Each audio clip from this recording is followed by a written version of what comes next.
Good morning, everyone, and welcome to Connect.Tech. My name is Najae Stevenson. I've lived in Georgia for 27 years, but I was originally born in Greenville, South Carolina.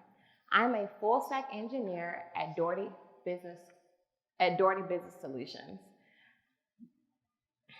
but I'm currently a release manager at the Hyatt.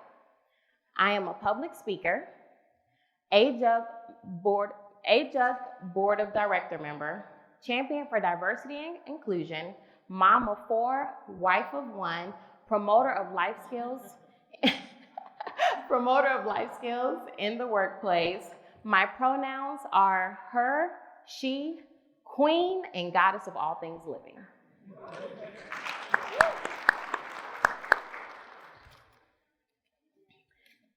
As previously stated, this will be an arousing presentation. I will be calling on several of you to share your thoughts and help me solve problems. CAPES, C-A-P-E-S, is an acronym for the top skills needed in technology today. Communication, collaboration, adaptability, perseverance, empathy, and self-awareness. Because soft skills generally create revenue, we hire individuals based off their technical skills, but we fail to identify how the lack of soft skills can negatively affect the company's core values. Throughout this presentation, I will share with you all the soft skills needed in technology today, give you plenty of tips on how to improve these skills, and then we're going to go through a few scenarios. CAPES, C-A-P-E-S, communication, collaboration, adaptability, perseverance, empathy, and self-awareness. Now, before we jump into today's presentation, I would like to reflect, and I would like you all to join in reflection. Let's reflect on the scenario between my coworker and I. Can anyone in this room tell me, what did you just witness? Let's not all jump up at once. Do I have a hand of anyone? You all mean to tell me you are perfectly okay with the way I communicated with my coworker. I mean, if so, that's all right. But tell me something. All right. Ma'am, yes, you in the green. You renamed the method and didn't communicate to your fellow developers and changed the whole method. Absolutely. I renamed a method and did not communicate to my colleague. And especially in a fire of a prod issue, communication and collaboration is important. What else did you all see in the interaction between my colleague and I? Oh, Burke, do you have someone?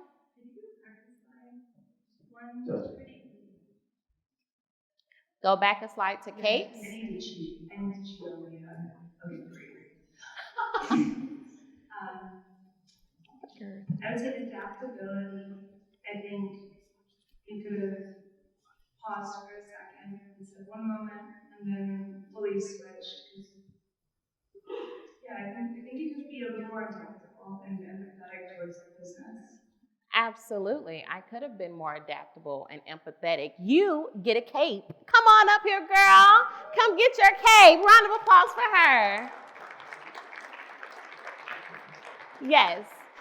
Also in the realm of adaptability, when new tech stuff was suggested, you weren't open to it. You just said, ours already works, we don't know if it's going to work at all, so I'm not interested. You're right. I did. I completely shut down the idea of any new technology. I could have, a way that I could have reworked that, I could have said, you know what, Kelly, I like your idea. Right now we're in the middle of a prod issue, but let's do a proof of concept and let's see how this helps in the future. Oh, please come get a cape. I'm so sorry. Everyone, when you ask a question, please come get a cape. And I only have 20, so let's be a little mindful. Okay. All right. How do you all think my colleague felt during that scenario? Let's talk emotions. Don't make me start calling on people. So I feel like your colleagues felt misheard in this test, especially when you went and did their code for them. You went ahead and fixed all their issues for them. That's really amazing. I don't like people touching my code. Right, your hard work.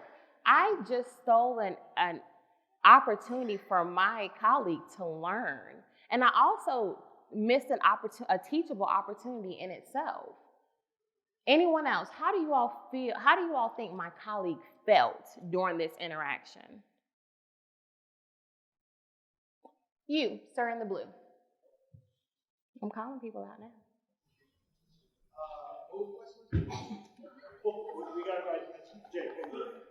Go ahead. Well, this means that your colleague probably felt like they could never actually ask you for help again in the future.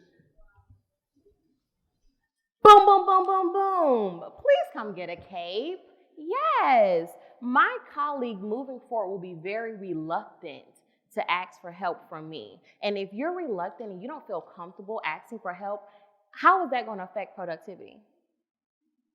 If we can't communicate blockers, how can we work together?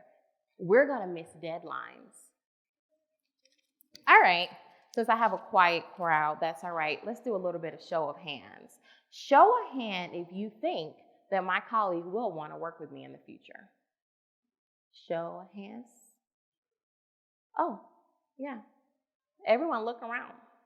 No one wants to work with the teammate who isn't communicating, that's not collaborating, that isn't showing empathy, and that doesn't have self-awareness with their own frustrations. During a prod issue is not the time to be frustrated. It is already frustrating, but we have to be aware of our emotions, and taking it out on my colleague, even though my colleague did completely interrupted my presentation, is not okay. Last but not least, raise your hand if within the last week, within the last 7 days, you encountered a similar situation or a situation in the workplace that caused you to be frustrated. And, one second, and the lack of soft skills was the cause of that frustration. Everyone look around there. We have hands up.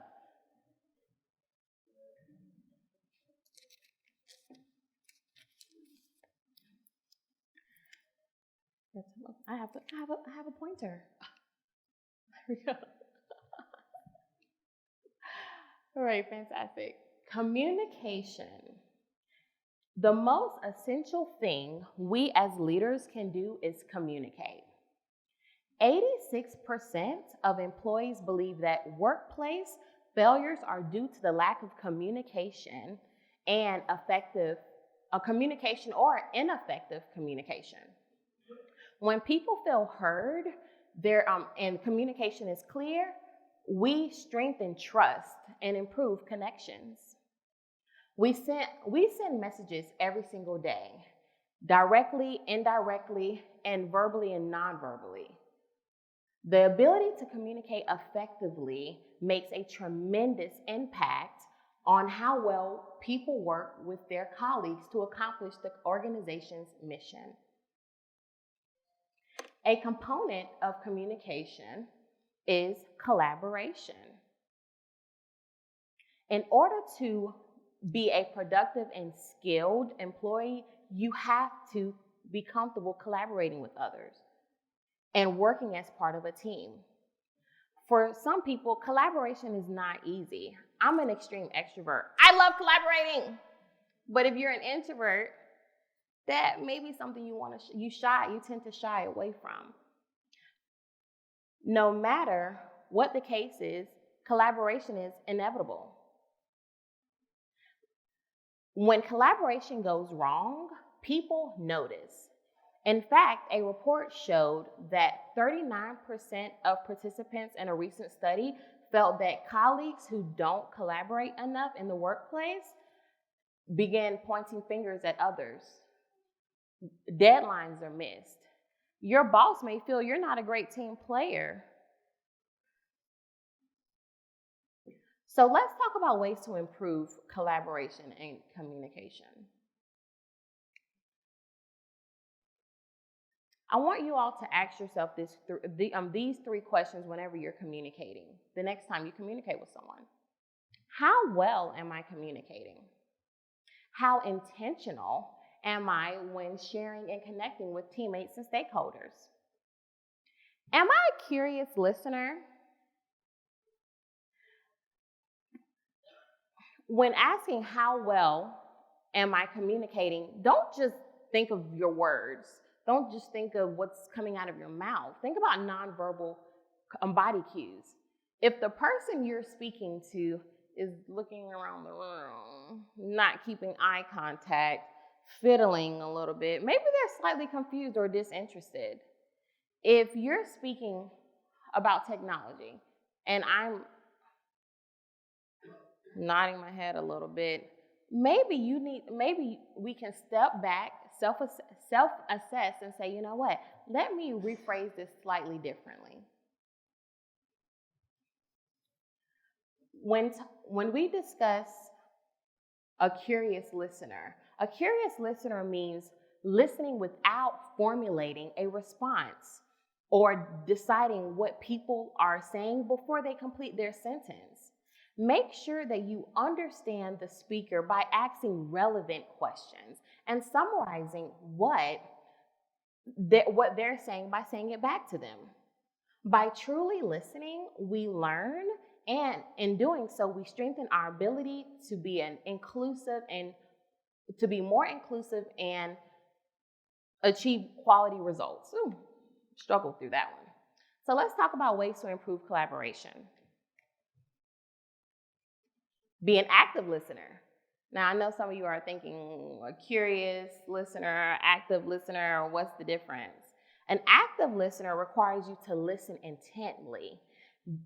And listen intently to the speaker, understand what they're saying, respond and reflect on what's being said. The goal here is to retain the knowledge for later. The next thing you want to do is refine your communication skills. This means listen with an open mind. What you saw here between me and my colleague, I wasn't listening with an open mind. I was completely closed-minded there. You want to clarify with open-ended questions when listening to someone speak. And then you want to reflect on what is being said. Next, you want to develop emotional intelligence. IQ is what we're born with, but EQ is what we can develop. EQ is the attribute of emotional intelligence, and that attribute is self-management. The ability to manage stress and stay emotionally present.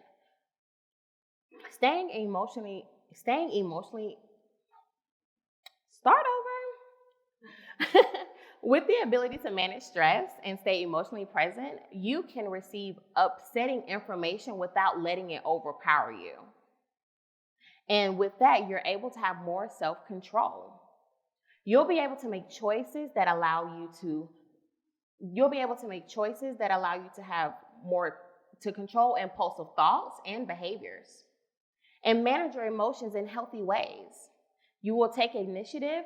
You will continue to follow through on commitments and adapt to changing circumstances. My leaders in the room. To my leaders, I have to keep notes because I'm extrovert and I can think about everybody else walking around and it's a thing for me, so forgive me.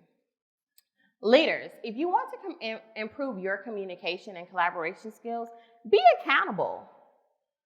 Be accountable for your actions, and when you make a mistake, apologize. Transparency is key. When we see our leaders make a mistake, it actually opens the room for transparency and communication, and employees no longer feel threatened and terrified to make a mistake because we're all human and we all make them. So when we see our leaders make them and then they're accountable for their actions, we feel more comfortable saying, hey, you know what?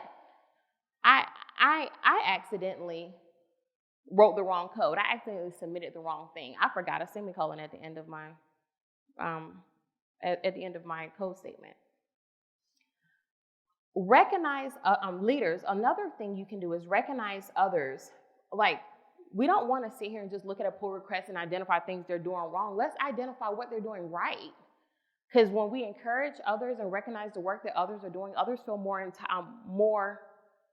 others feel that they would like to write more code. They want to do more for us. They feel encouraged to do better. No matter the level of technical proficiency, we all can benefit from improving our communication and collaboration skills. And this will take us to A, adaptability. Change is a natural part of life. Therefore, adaptability is a crucial skill. As part of our everyday life, we have to adapt to changing circumstances. So why should this be any different in our professional life? Workplace adaptability is the ability to respond effectively to different scenarios and changes within the workplace. It's not just that simple as being flexible. Adaptable people develop target skill sets, processes, and frameworks that allow them to quickly deal with different situations as they may arise. So, everyone, let's reflect on what happened within the last 3 years. COVID-19 hit. Monkeypox hit. Flu, I think right now, currently, flu A is going around, RSV is going around. Companies had to immediately adapt to what's going on in the workplace. Majority of us are remote or have moved to a more hybrid work environment. Some of us in the early, and this is my family, in the early 2020, we were actually doing at-home learning with our children. We were all adapting.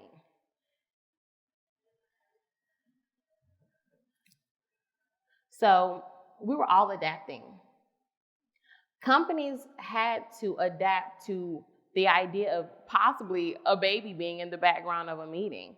Raise your hand if just the last 2 weeks you've seen someone's child in a meeting, or heard a pet, or seen an animal, or seen somebody's personal life in a meeting. Exactly.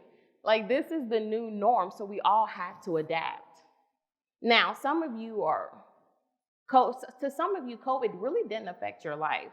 So to those who COVID did not affect, or some form of illness or pandemic did not affect your life, let me ask you this. How many of you have worked with a client that has never changed their business requirements?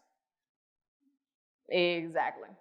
The client is constantly changing. We have to adapt. Adaptability is a crucial skill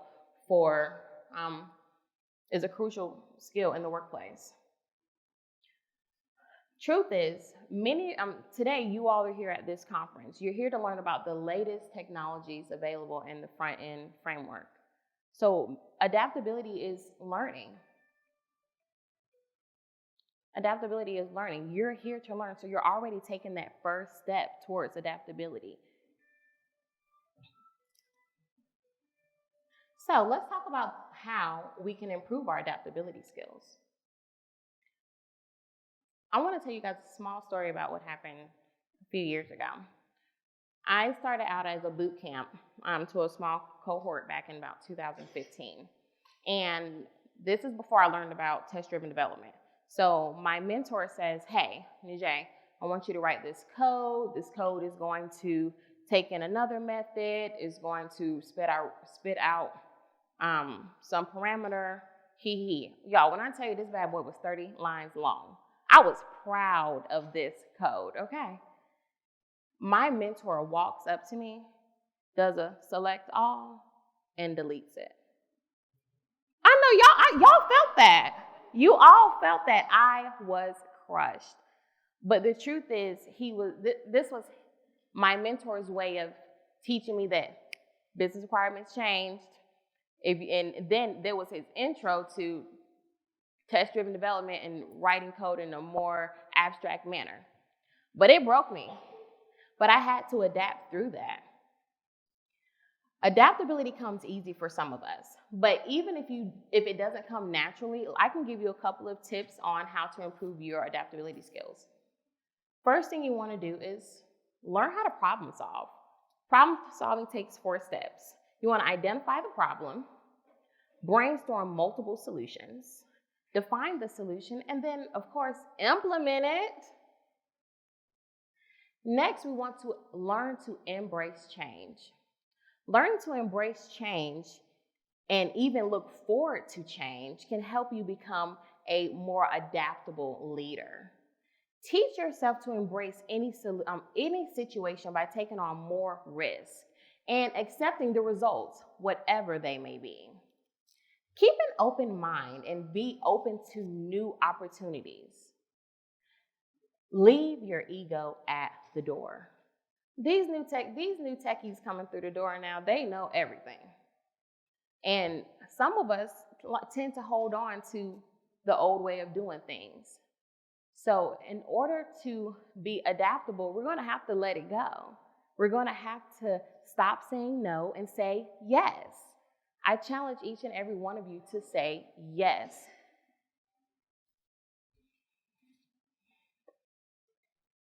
To my senior devs in the room, I challenge you all to collaborate with an inexperienced developer.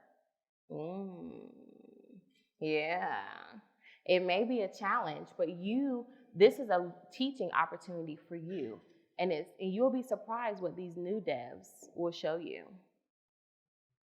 Leaving your ego at the door enables one to be able to persevere through tough obstacles. And on that note, I'm going to talk to you all about perseverance. Perseverance boils down to the drive and determination to complete an objective, regardless of what jumps in your way, what obstacles may come in your way. Persevering people demonstrate resilience to overcome obstacles, no matter mental or physical, no matter what the mental or physical may be. So I want to leave you all with this one Japanese proverb. Fall down 7 times, get back up 8. So let's talk about ways to improve perseverance. Don't be afraid to fall. How many of you have heard fail fast? Come on, we're all engineers. I need more hands in the air. Exactly. Fail fast, but get back up faster. First, this was the first lesson I've ever learned as an engineer. So without failure, you cannot become resilient. So you have to change your relationship with failure. Viewing failure as a lesson instead of a setback will allow you to have a greater attitude towards it, and this can create amazing implications in your life. The next tip I want to give is be 1% better. No matter what you're doing, no matter how you're feeling, no matter what the task is, just be 1% better. To the new devs or to those new in the industry, when you go into a meeting, we're sitting in this meeting, you have no idea what this person's talking about. I mean, you're new to the team. So pay attention to how your manager communicates with other teammates. Not everything is always learning some tech skill, maybe learning mannerisms, maybe jot down a couple of ways that you see your manager communicate with the client. Become 1% better. Take something from every meeting. Remember your why. Why am I doing this? What was the original reason I set out to do this task? Reflecting on your why will remind us of why this journey is very important to us. Last but not least, build a network. Building a network of support that includes friends, family, and coworkers and peers building a network of support that includes friends, coworkers, and family allows a comfortable place for you to open up about obstacles that may have gotten in your way. It also allows you to share your experience with others. When you're surrounded by others that are doing like-minded things just like you, you can reach your task even better. So let's talk about E. E for empathy. Empathy is the ability to understand and share another person's feelings and emotions. It is an essential building block for building great relationships, both at work and in your personal life. Empathy allows you to grasp another person's perspective, improve your capacity to connect with others, and get a larger perspective on the world. Did you know that 83% of Gen Zers would prefer an organization with a stronger atmosphere for empathy over an organization that paid more money? That says something. This is because empathetic leaders and managers understand that the company's bottom line is its people. In 2019, I gave birth to my 4th child. And for some strange reason, he kept getting ear infections. I don't know what it was, y'all, but it just kept happening. My client at the time, I expressed to my client at the time what was going on, but my client simply said, hey, maybe you just need to get their adenoids taken out, you know? My client was more concerned about me getting back to work and being productive and had the mitigated gall to suggest some voluntary surgery for me to do on my less than 6-month-old child. Where was the empathy? And just to let you all know, I immediately reached out to my company and they took me out of there. I would not want to work for a company that prioritizes productivity over people. So let's talk about ways to improve on our empathy. Ask for feedback about your relationships from your friends, family, and colleagues. And this is not going to be easy, especially when you come from your friends and your family. They may tell you some things you may not be ready to hear, but it's still very vital for your self-improvement. Lead with empathy. In that scenario with my coworker, with my old client, number one, I'm a software engineer. I have a computer. I can work anywhere. We could have came up with something. And I understand company protocol. So if that was not going to work, just simply saying, you know what, Najae, I hate to say it, but this may not be the best for you, especially with what's going on at home. Maybe we may need to talk with your client about putting you in a different place that's more suitable for you. Or for you to suggest some voluntary surgery for my child was not appropriate. Walk in someone else's shoes to gain perspective and insight on issues that they may experience. Cultivate a sense of curiosity. What can you learn from the very young and inexperienced engineer? What can you learn from a client that has a very narrow view on things? Curious people ask a lot of questions, leading them to develop a stronger understanding of people around them. Last but not least, examine your biases. We all have them. We all have unconscious and conscious biases, and knowing them allows us to better self-reflect and make greater decisions.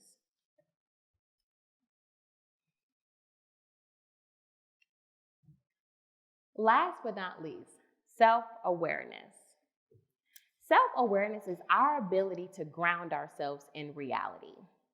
The ability to manage your thoughts, impulses, and feelings in the workplace is vital. Understanding who you are and knowing how you come across to others is key in any workplace environment. So let's find ways to improve our empathy. Once again, I went backwards. Forgive me. There you go. I got it. So let's talk about ways to improve our self-awareness. How can we improve this? Ask for feedback and ask how can I do better? When was the last time any of you randomly just went up to your manager and said, hey, Bob, hey, Kelly, can you kind of give me some feedback on areas of improvement? Just so that you guys know, I did it last week. It was good feedback. Check in with yourself.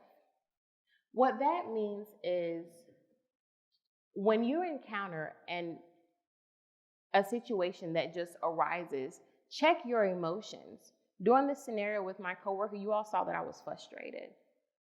Check your emotions and then identify why are you frustrated. Truth is, I was frustrated because my teammate interrupted me. I was frustrated because I'm embarrassed because I'm in the middle of a presentation and I'm being embarrassed and this situation has arisen.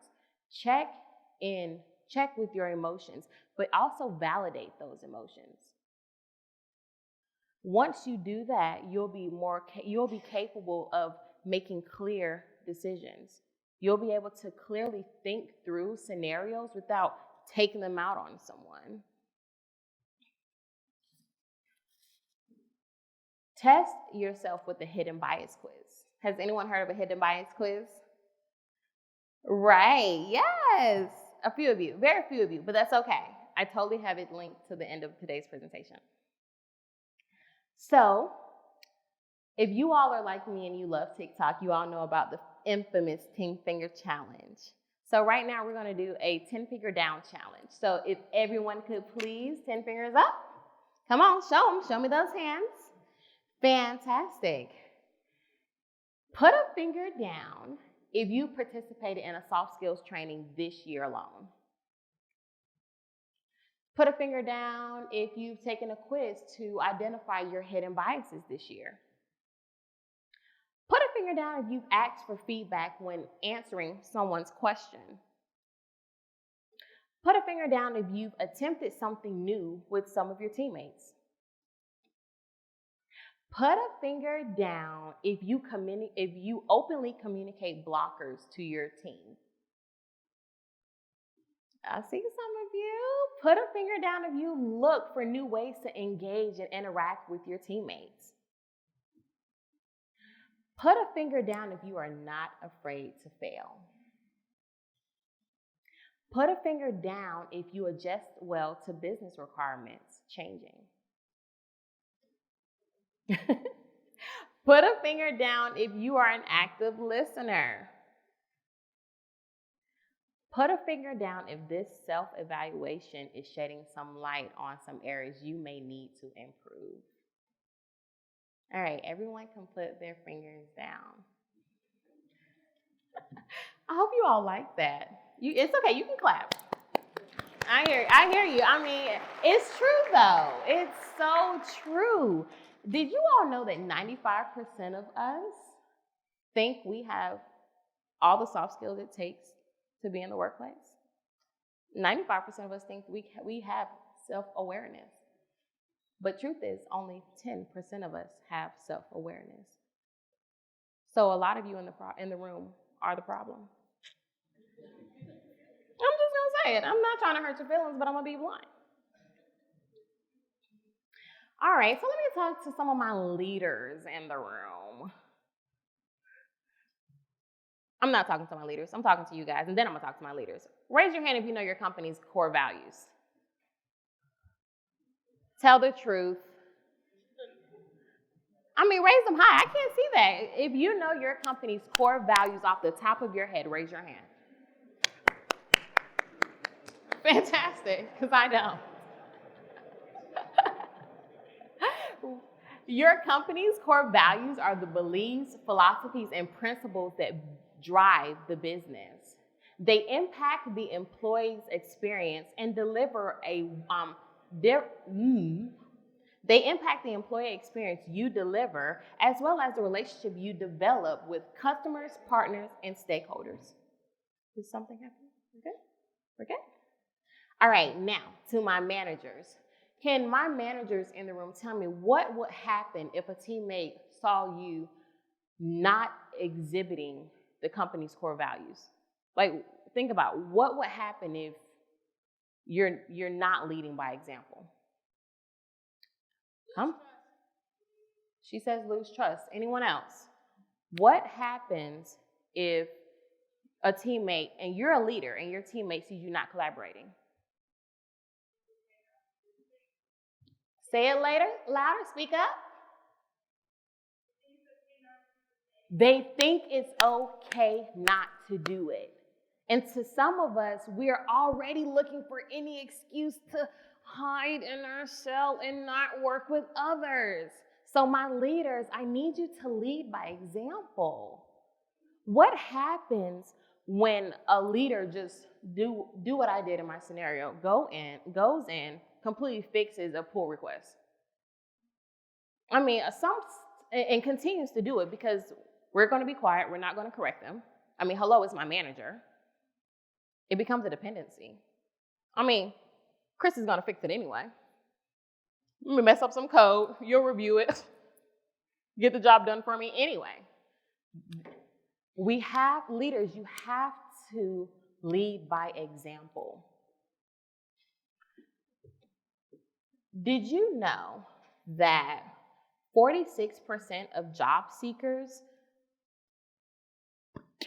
find that the company's culture is one of the most important things when looking for a career, looking at the company they're choosing? So what will happen after an employee reads that your company is fun, innovative, collaborative, and they get to the company and they learn that it's not? I mean, what would you do? You're an engineer. You come to this company and you're sitting over here thinking, okay, I'm about to be part of this great innovative team, and you find out you're still doing COBOL. Bye. Exactly. You're not going to want to work there, and that creates an increase in turnover.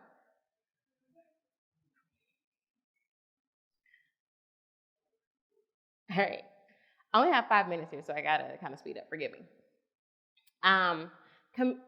Another downfall of not wearing your cape in your data in the workplace is decreased productivity. And I've already shared with you all how a lack of communication and not sharing your blockers can slow down work. I've spoken to you all about building trust. When someone does the work for you, it creates a lack of trust and makes someone feel as if they feel you can't do the job. But what else does it do? A recent study noted that 69% of managers actually feel really uncomfortable, like communicating with their employees. Like totally. They don't want to communicate the things they are doing well, and they don't communicate when they're not doing well. They don't communicate blockers. So how is this going to affect productivity? It in turn, we're not getting feedback.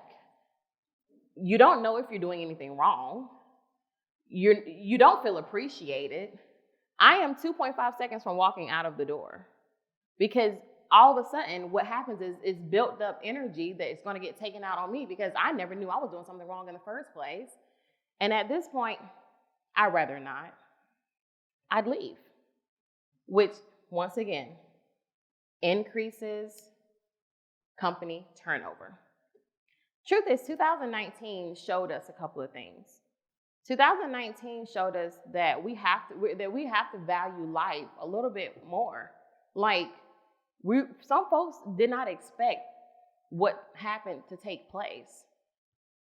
And now those of us who've been in the industry for years are sitting over here thinking, life is too short. I'm not about to sit here and work for some company that doesn't value me, that doesn't invest in me. I'm not going to do it. And then we have these new Gen Zers and these millennials coming in the door with doggone boundaries. What is that? So now they're saying they're not going to work overtime. They're saying, no, I clock out at 5 o'clock. I wish I would tell my manager back in the day that I wasn't going to work overtime. That was part of the job. But now these new engineers, they're not standing for it. So us experienced engineers are looking at them like they're lazy and they don't know what they're doing. But at the same time, we're also feeling some sense of jealousy, like, this was an option? I could have said that. And then the Gen Zers are looking at you like, I wish I would sit over here and work this many hours and not get paid for it. Not me. So what are they doing? They're quitting. The average lifetime of a software engineer at one company is what? 2, 3 years? Back in the day, it used to be 25. We used to build rapport. We don't do that anymore. So companies, what do you need to do to keep your employees here? Soft skill training. Yes, you have to have soft skill trainings. You have to train it. Yeah, soft skill training. I said that right. Did I say it wrong? Yeah, you have to have trainings in soft skills, and they have to be mandatory. Like, it's not an option. Just as much as you're doing a training on React, just as much as you're doing a training on Angular and Vue, you have to do a training on soft skills. You have to do a training on communication, because when I encounter a disgruntled, experienced engineer, because this person has been sitting here for 25 years, hasn't communicated their emotions and their feelings towards their manager because they're feeling burnout, and now you're mad at me, it's okay. There are too many options out here, and I'll go somewhere else.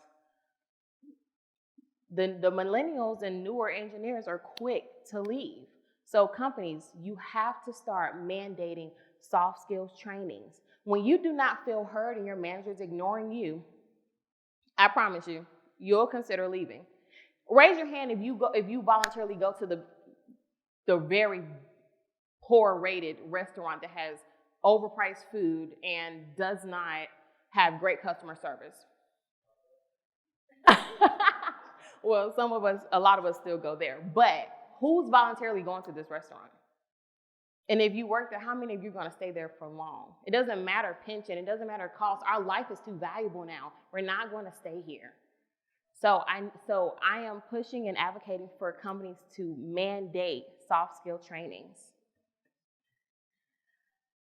At this time, I've actually ran out of time. I did want to go through some scenarios and raise some hands and just kind of hear back from you all about different experiences that you're going through in the workplace, so that we can then use CAPES to solution. But I think I've run out of time, so unfortunately, that is all. But before I go, I want to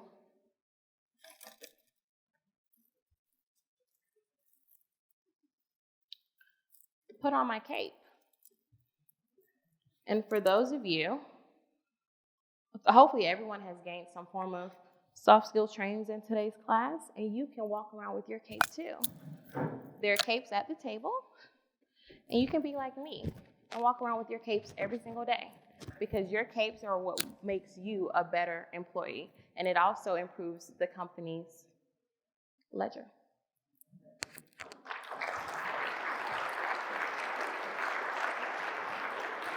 It wasn't the best, but it happens. Is it now? It's 10 o'clock. Wow. Okay, well, I'm going to step down now, and if you all would like, we're now done with this meeting. You all can get ready to go to the next presentation. For those of you who would like a cape, we have capes at the table. And then if you would like to give me some feedback so that I can do better, I love open communication, so come talk to me.